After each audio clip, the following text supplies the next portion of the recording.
ഇന്നലെയാണ് നമ്മൾ ചർച്ച ചെയ്തത് കൊല്ലത്ത് ഒരു സ്കൂളിൽ 35 മുസ്ലിം വിദ്യാർത്ഥികൾ ഈ സ്കൂളിൽ പഠിക്കണ്ട, അവർ മുസ്ലിം ആയതുകൊണ്ട് മാത്രം ഈ സ്കൂളിൽ പഠിക്കണ്ട എന്ന് ഒരു ടീച്ചർ അങ്ങനെ പറഞ്ഞു എന്നാണ് പരാതി കൊടുത്തത്. ആ ടീച്ചറെ ചോദ്യം ചെയ്യുന്ന വീഡിയോ ദൃശ്യങ്ങളൊക്കെ ഞാൻ ഇന്നലെ വെച്ചു. എന്നാൽ ഇന്ന് ആ ടീച്ചർ രംഗത്ത് വന്നിട്ടുണ്ട്. ആ ടീച്ചർ ചില കാര്യങ്ങൾ പറയുന്നുണ്ട്, അത് നിങ്ങൾ ഓരോരുത്തരും കേൾക്കണം. അപ്പോൾ ഇന്ന് പുതുതായിട്ട് വീഡിയോ കാണുന്നവർക്ക് എന്താണ് സംഭവം എന്ന് ആദ്യം പറഞ്ഞുതരാം. അതായത് കൊല്ലത്ത് പാവപ്പെട്ട മുസ്ലിം വിദ്യാർത്ഥികൾ ആ സ്കൂളിലേക്ക് പോകുന്ന സമയത്ത്, മുസ്ലിം വിദ്യാർത്ഥികൾക്ക് അഡ്മിഷൻ വേണമെന്ന് പറയുന്ന സമയത്ത് ഈ ടീച്ചർ പറയുകയാണ്, എന്തോ കാരണം പറഞ്ഞ് പറയുകയാണ്, ഈ സ്കൂളിൽ നിങ്ങളെ ചേർക്കാൻ പറ്റത്തില്ല, നിങ്ങൾക്ക് ഈ സ്കൂളിൽ സ്ഥാനമില്ല എന്ന്. അപ്പോൾ അവിടുത്തെ നല്ലവരായ ഹിന്ദുക്കളും നല്ലവരായ ക്രിസ്ത്യാനികളും നല്ലവരായ മുസ്ലിമീങ്ങളും ഈ ടീച്ചറെ വളഞ്ഞിട്ടാക്രമിക്കുന്ന ഈ ഒരു വീഡിയോ ദൃശ്യമാണ് നിങ്ങൾ കാണുന്നത്. എന്നാൽ അതിൻ്റെ ചെറിയൊരു 30 സെക്കൻഡ് ദൈർഘ്യമുള്ള ചെറിയൊരു വീഡിയോ ക്ലിപ്പ് ഞാൻ വെച്ച് തരാം. അതിനുശേഷം ഇന്ന് ടീച്ചർ വീണ്ടും വന്നിട്ടുണ്ട്, അത് ഞാൻ വെച്ച് തരാം. ഓക്കെ, ഈ 35 പിള്ളേർ നിങ്ങളെ വായിക്കാത്ത കൈകൊണ്ട് വെച്ചോ. ഈ 35 പിള്ളേര് നിങ്ങൾക്ക് ഇതിപ്പോ വളർന്നല്ലോ. 35 പിള്ളേര് പിന്നെ നിങ്ങൾ അങ്ങനെ ഓക്കെ, നിങ്ങൾ കണ്ടല്ലോ. അതായത് അവിടുത്തെ നാട്ടുകാർ ഈ ടീച്ചർ ഇങ്ങനെയുള്ള വൃത്തികെട്ട പണിയെടുത്തത് കൊണ്ട് എന്തിനാണ് ഇങ്ങനെയുള്ള പണിയെടുത്തതെന്ന് പറയുമ്പോൾ ടീച്ചർ മിണ്ടാപ്രാണിയെ പോലെ മിണ്ടാതിരുന്നതാണ്. എന്നാൽ നിലവിൽ ടീച്ചർ രംഗത്ത് വന്നിട്ടുണ്ട്. 5 മിനിറ്റ് ഉണ്ട്. 5 മിനിറ്റും നിങ്ങൾ ഓരോരുത്തരും കേൾക്കണം. ടീച്ചർ വിറക്കുന്നുണ്ട് പറയുമ്പോൾ. ആദ്യം പറഞ്ഞതല്ല അവസാനം പറയുന്നത്, അത് നിങ്ങൾക്ക് മനസ്സിലാവും. ഓക്കെ, അതിനുശേഷം പൊന്നു മനുഷ്യന്മാരെ, BJPയുടെ വലിയൊരു നേതാവിനെ പോലീസ് അറസ്റ്റ് ചെയ്യുന്ന ഒരു CCTV ദൃശ്യം, അതായത് പേടിക്കാതെ വീട്ടിൽ നിന്ന് വലിച്ചു കൊണ്ടുപോകുന്ന ഒരു ഫുട്ടേജും കൂടി എനിക്ക് കിട്ടിയിട്ടുണ്ട്. അത് ഞാൻ വീഡിയോയിൽ വെക്കാം, കുറച്ച് കഴിഞ്ഞ് എക്സ്പ്ലെയിൻ ചെയ്തുതരാം. ആദ്യം ടീച്ചർക്ക് പറയാനുള്ളത് നമുക്കൊന്ന് കേട്ടു നോക്കാം. ശാസ്താംകോട്ട ഈപ്പൻ മെമ്മോറിയൽ സ്കൂളിലാണ്. കഴിഞ്ഞ ദിവസം അഡ്മിഷനുമായി ബന്ധപ്പെട്ട് ചില അഡ്മിഷൻ നിഷേധിച്ചതുമായി ബന്ധപ്പെട്ട് പരാതികൾ ഉയർന്ന സ്കൂളിലാണ് നമ്മളിപ്പോൾ നിൽക്കുന്നത്. ആ സംഭവം എന്താണെന്നുള്ളത് നമ്മൾ ഇവിടുത്തെ പ്രഥമ അധ്യാപിക അദ്ദേഹത്തിന്റെ അടുത്ത് തന്നെ ചോദിച്ച് നമുക്ക് മനസ്സിലാക്കാം. എന്താ ടീച്ചറെ, എന്തായിരുന്നു സംഭവിച്ചത്? ടീച്ചർ ഏതെങ്കിലും കുട്ടികൾക്ക് അഡ്മിഷൻ നിഷേധിച്ചത്? ഒരു കുട്ടിക്ക് പോലും അഡ്മിഷൻ നിഷേധിച്ചിട്ടില്ല. പിന്നെ എങ്ങനെയാണ് ഇങ്ങനെ ഒരു പരാതി വന്നത്? അത് വ്യാജപരമായിട്ട് കെട്ടിച്ചമച്ച് മനഃപൂർവ്വം ഈ സ്ഥാപനത്തെയും എന്നെയും ആക്ഷേപിക്കാനായിട്ട്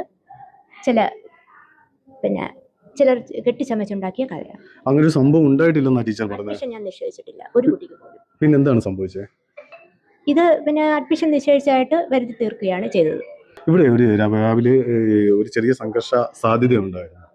എന്താണ് അതിന് കാരണം? എന്താണോ നമുക്ക് ഒഫീഷ്യലായിട്ട് നമ്മുടെ മേലധികാരികളോ അങ്ങനെ ഒഫീഷ്യലായിട്ട് ഡിപ്പാർട്ട്മെന്റിൽ നിന്ന് വരുമ്പോഴോ കൊടുക്കേണ്ട ചോദ്യങ്ങൾക്ക് ഉത്തരം കൊടുക്കുക എന്നുള്ളതാണ് എൻ്റെ കർത്തവ്യം. ഞാൻ സർക്കാർ ശമ്പളം വാങ്ങിക്കുന്ന ഒരു അധ്യാപികയാണ്.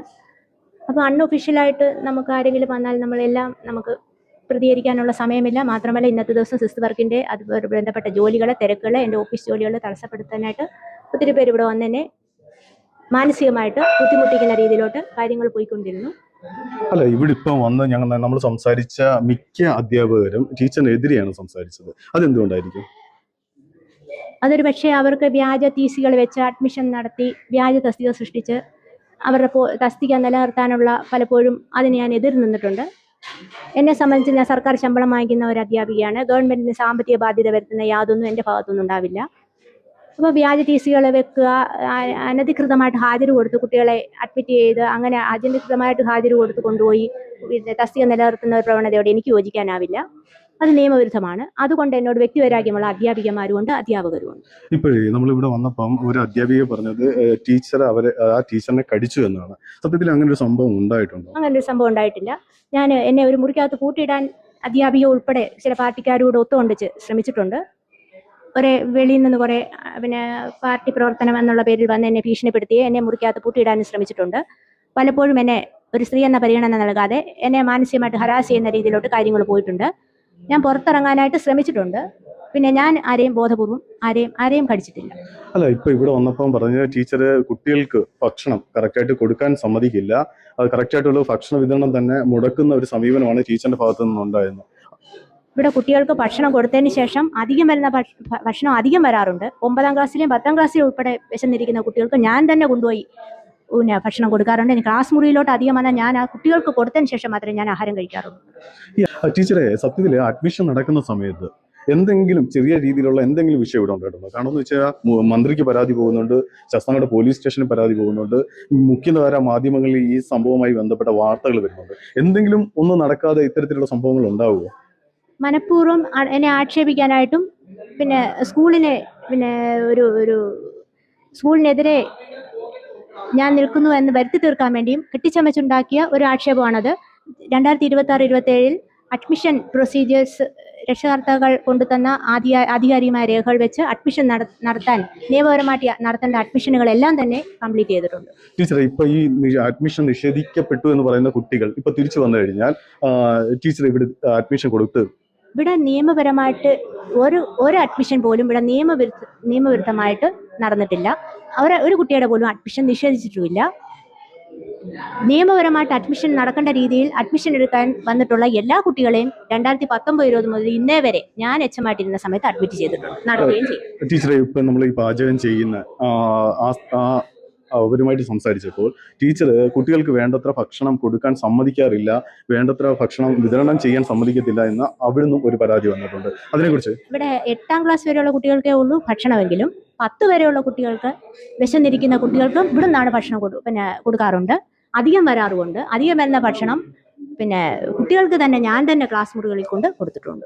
അതിനെ ഞാൻ വീണ്ടും ചോദിക്കുകയാണ്, ഇപ്പോഴുള്ള ആ കുട്ടികൾ തിരിച്ചു വന്നു കഴിഞ്ഞാൽ അവർക്ക് അഡ്മിഷൻ കൊടുക്കും, അതിൽ യാതൊരു ബുദ്ധിമുട്ടും ഇല്ല, ഇങ്ങനൊരു സംഭവം ഉണ്ടായിട്ടില്ലെന്ന് തന്നെയാണ് ടീച്ചർ പറയുന്നത്. നിയമപരമായിട്ട് ഈ ഞാൻ എച്ചമായിട്ടിരിക്കുന്ന സമയത്ത് നിയമപരമായിട്ട് സർക്കാർ നിർദ്ദേശപ്രകാരം എങ്ങനെയാണോ അഡ്മിഷൻ പ്രൊസീജിയർ കംപ്ലീറ്റ് ചെയ്യേണ്ടത് അതേ രീതിയിൽ തന്നെയാണ് ഇത്രയും നാളും നടത്തിയിട്ടുള്ളത്. ഇനിയും അതേ ചെയ്യും. എന്ന് വെച്ച് കഴിഞ്ഞാൽ ഇപ്പൊ വന്ന് ആരെങ്കിലും നിയമപരമായിട്ടല്ലാത്ത രീതിയിൽ നമുക്ക് നമ്മുടെ മുന്നിൽ അഡ്മിഷനുമായിട്ട് ബന്ധപ്പെട്ട് കാര്യങ്ങൾ എങ്ങനെയാണോ ക്രമീകരിക്കേണ്ടത് ആ രീതിയിൽ വന്നിട്ടുള്ള എല്ലാ അഡ്മിഷനുകളും സർക്കാർ നിയമം പാലിച്ചുകൊണ്ട് തന്നെ ഇവിടെ നടത്തിയിട്ടുണ്ട്. ഇനിയും അങ്ങനെ തന്നെ നടത്തും. ഓക്കെ, തീർച്ചയായിട്ടും ടീച്ചർ പറയുന്നത് അത്തരത്തിലുള്ളൊരു സംഭവം ഇവിടെ ഉണ്ടായിട്ടില്ലെന്നും അത് കെട്ടിച്ചമച്ചത് മാത്രമാണെന്നും ഇനി ഏത് കുട്ടികൾ വന്നാലും നിയമപരമായിട്ട് അഡ്മിഷൻ നൽകാൻ ടീച്ചർ തയ്യാറാണെന്നും ചില വൈരാഗ്യത്തിന്റെ ഓക്കെ, ഈ ടീച്ചറെ കുറിച്ചിട്ട് മറ്റൊരു ടീച്ചർ ചില ഞെട്ടിക്കുന്ന കാര്യങ്ങൾ പറയുന്നുണ്ട്, അത് വെച്ചു തരാം. അതിനു മുമ്പ് ടീച്ചറെ, നിങ്ങൾ ഒരു തെറ്റും ചെയ്യാത്ത ഒരു സാധുവായ സ്ത്രീയാണെങ്കിൽ നിങ്ങളെ അവിടുത്തെ നാട്ടുകാർ വളഞ്ഞിട്ട് ആക്രമിക്കുന്നുണ്ടെങ്കിൽ നിങ്ങൾ എന്തുകൊണ്ടാണ് മാനനഷ്ടത്തിന് കേസ് കൊടുക്കാത്തത്? അതായത് നിങ്ങളെ കയ്യിൽ നിന്ന് പോയി ഇപ്പോൾ രക്ഷപ്പെടാൻ വേണ്ടിയിട്ട് നിങ്ങൾ ഇങ്ങനെ പറയുന്നു എന്ന് ഞങ്ങൾക്ക് പേഴ്സണലി ചിന്തിക്കാൻ പറ്റും. ഓക്കെ, അതായത് 1-2 കുട്ടികളല്ല ആ വീഡിയോയിൽ പറയുന്നത്. എൻ്റെ ഇന്നലത്തെ വീഡിയോ കണ്ടവർക്ക് ക്ലിയറായി കൃത്യമായിട്ട് അറിയാൻ പറ്റും. 35 വിദ്യാർത്ഥികളെ തിരിച്ചു വിട്ടു എന്നാണ് അവർ പറയുന്നത്, ഞാനല്ല അവർ പറയുന്നത്. ഓക്കെ, അപ്പോൾ ടീച്ചറോട് ഒരു കാര്യം പറയുകയാണ്, ഇവിടുത്തെ നല്ലവരായ ഹിന്ദുക്കളും നല്ലവരായ ക്രിസ്ത്യാനികളും മുസ്ലിമീങ്ങളും ഇവിടെ കലാപമുണ്ടാക്കാൻ ശ്രമിക്കുന്നില്ല. നിങ്ങൾ, അതായത് വിദ്യാർത്ഥികൾക്ക് അഡ്മിഷൻ കൊടുക്കാത്തത് കൊണ്ടാണ് നിങ്ങളെ അവർ ചോദ്യം ചെയ്തത് എന്നാണ് അവർ നമ്മളോട് പറഞ്ഞത്. ഓക്കെ, അപ്പോൾ ടീച്ചർ ഇപ്പോൾ ന്യായീകരിച്ചിട്ട് ഞാൻ അങ്ങനെ ചെയ്തിട്ടില്ല, ഇങ്ങനെ ചെയ്തു, അത് മറ്റത് മറിച്ചത് എല്ലാത്തിനും ഓരോ ഉത്തരവുമായി ടീച്ചർ കൊണ്ടുവന്നിട്ടുണ്ട്. ടീച്ചറോട് ഒരു കാര്യം പറയുകയാണ്, ഇനി മേളിൽ ടീച്ചറെ നിങ്ങൾ ഇത് ആവർത്തിക്കരുത്, നിങ്ങൾക്ക് വാർണിംഗ് ആണ് ഞാൻ തരുന്നത്. അതായത് ഞങ്ങളെപ്പോലുള്ളവരൊക്കെ ഇറങ്ങും നിങ്ങൾ ഇനി മേലിൽ ഇങ്ങനെ കളിച്ചാൽ. ഓക്കെ, നമുക്ക് ബാക്കി വിഷയത്തിലേക്ക് കടക്കാം. ഒരു കാര്യം കൂടി പറയാം, ഒന്ന് ലൈക്ക് ചെയ്യണം, ഒന്ന് സബ്സ്ക്രൈബും കൂടി ചെയ്യണം. കുറേ പേര് വീഡിയോ കാണുന്നുണ്ട്, സബ്സ്ക്രൈബ് ചെയ്യുന്നില്ല. ഈ ടീച്ചറെ പറ്റിയിട്ട് വേറൊരു ടീച്ചർ ചില കാര്യങ്ങൾ പറയുന്നുണ്ട്, അത് ഇന്നലെ ഞാൻ വെച്ചിട്ടുണ്ട്, ഇന്നും വെക്കാം. ഓക്കെ, അതിനുശേഷം ഒരു BJP നേതാവിനെ വീടിൻ്റെ അകത്തു നിന്ന് അറസ്റ്റ് ചെയ്യുന്ന ഒരു രംഗമുണ്ട്. എന്തിനാണ് അറസ്റ്റ് ചെയ്യുന്നതെന്ന് അത് വെച്ച് തരുമ്പോൾ ഞാൻ പറഞ്ഞുതരാം. ഓക്കെ, ഇവിടെ മുസ്ലിങ്ങളെ കയറ്റത്തില്ല, വെള്ളവസ്ത്രം ധരിക്കുന്ന കുഞ്ഞുങ്ങളെ ഞാൻ അനുവദിക്കത്തില്ല, വെള്ളിയാഴ്ച വരുന്നില്ല, ഇനി ഇവരെ ഞാൻ അഡ്മിഷൻ കൊടുക്കത്തില്ല എന്ന് ഇവര് അവിടെ നിന്ന് പരസ്യമായിട്ട് ഇവരെ ആക്ഷേപിച്ച് വിടുകയാണ് ചെയ്തത്. ഈ രക്ഷാകർത്താക്കൾ എന്നിട്ട് പറഞ്ഞു ഞങ്ങൾ എല്ലാ ദിവസവും വരാം, എല്ലാ ദിവസവും ടീച്ചർ അഡ്മിഷൻ എടുക്ക്. ഈ ടീച്ചർ അതും കേട്ടില്ല. ജൂൺ 1 പ്രവേശനോത്സവത്തിൽ ചക്കോളി ഭാഗത്തുനിന്ന് ഒരു 10-30 കുട്ടികളും രക്ഷാകർത്താക്കളും TCയും പിന്നെ ആവശ്യമായ രേഖകളും കൊണ്ട് നമ്മുടെ സ്കൂളിൽ അഡ്മിഷൻ എടുക്കാൻ ഞങ്ങൾ പോയാണ് കൊണ്ടുവന്നത്. വണ്ടിക്കകത്ത് കൊണ്ടുപോയി കുറേ ആൾ കൊണ്ടുവന്ന് ഇവിടെ ആക്കി. അപ്പോൾ പ്രവേശനോത്സവം നടന്നു.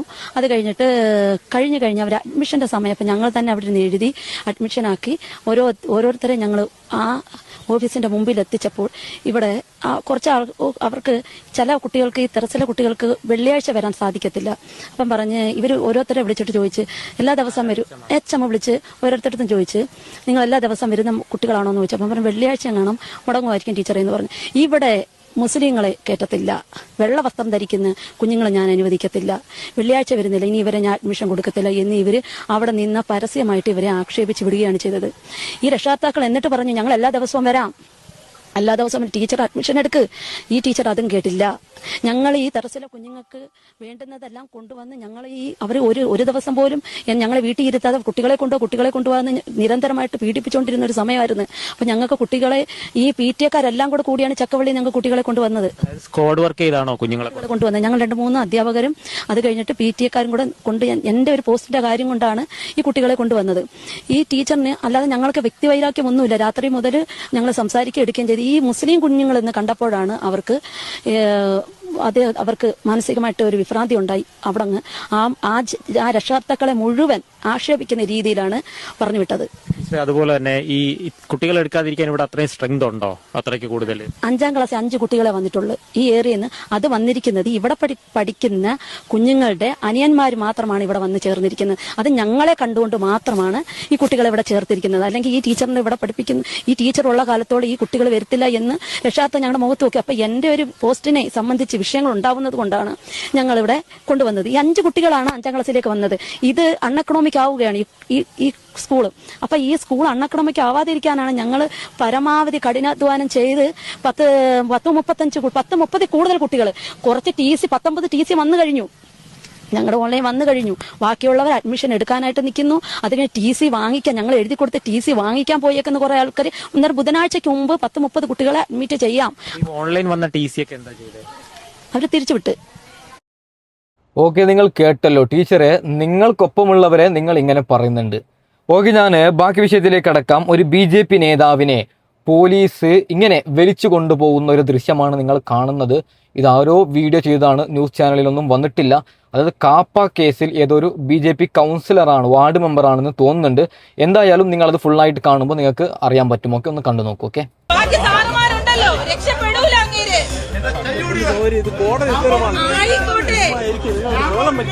ഒരു ജീവൻ അപകടം പറ്റിയിട്ടും കോടതി ഞാൻ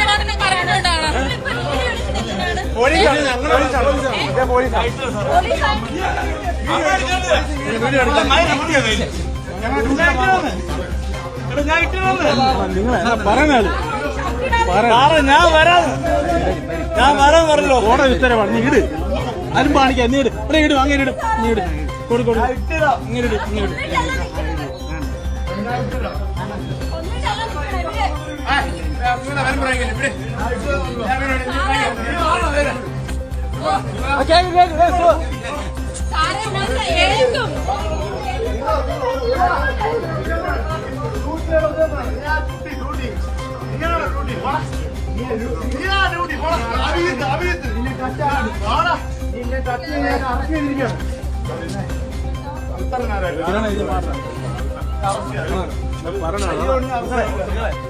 വീണ്ടും ഫ്രണ്ടിൽ ഞാൻ പറയും വില പ്രയോഗിക്കുന്ന നീ വെളിയാണ്. മൂന്ന് വെടി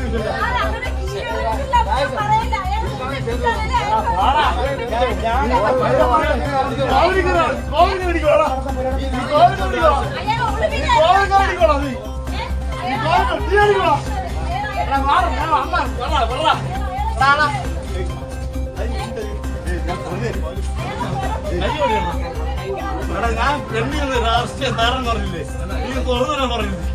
പിന്നെ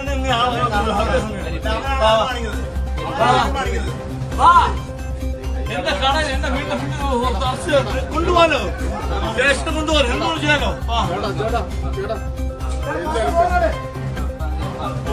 അതിന് തോന്നൂടാ. ഇവിടെ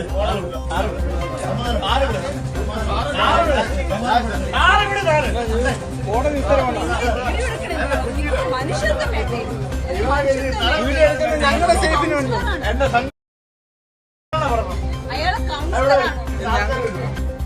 എന്റെ ആൾക്കാർ എന്നെ അറസ്റ്റ് പിന്നെ എവിടെ കൊണ്ടോ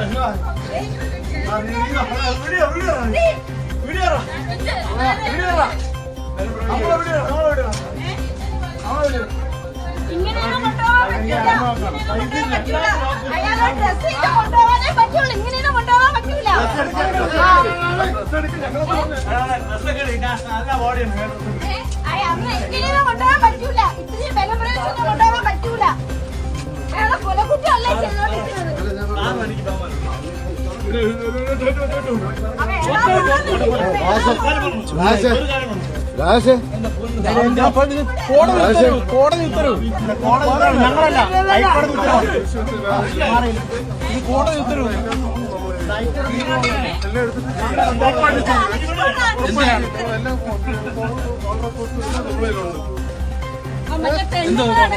എടുത്തോണ്ടാണ് പോണത്. പെണ്ണുങ്ങളടക്കം വീഡിയോ മറ്റേ കൊലകുറ്റം ചെയ്തവരിങ്ങനെ കൊണ്ടുപോകുന്നുണ്ട്.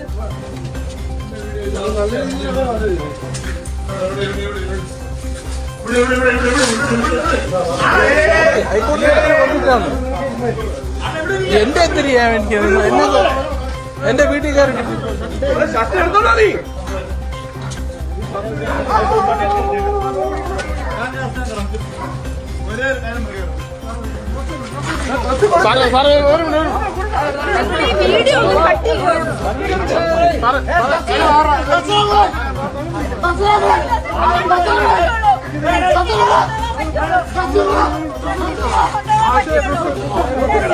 കൊണ്ടുപോകാൻ പറ്റുള്ളൂ.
ചുമ്മാ കോടതി ഉത്തരവ് കോടതി ഉത്തരവ് കോടതി ഉത്തരവ് ഞാൻ